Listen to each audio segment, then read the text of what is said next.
আসসালামু আলাইকুম রহমতুল্লাহ। রাসূল সাল্লাল্লাহু আলাইহি ওয়াসাল্লাম বলেন, এই পৃথিবীর সাথে আমার সম্পর্কটা কেমন?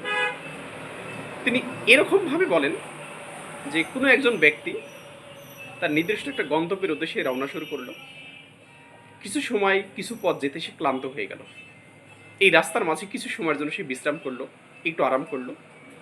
পুনরায় তার সে নির্দিষ্ট গন্তব্যের উদ্দেশ্যে আবারও যাত্রা শুরু করলো। এই যে আপনার গন্তব্যে পৌঁছার আগে মাঝখানে যে কিছু সময় আপনি একটা জায়গায় রেস্ট করলেন, কিছু সময় ব্যয় করলেন, এটা হচ্ছে আমাদের দুনিয়ার জিন্দেগি। অথচ এই দুনিয়াকে ঘিরে আমাদের কত আয়োজন।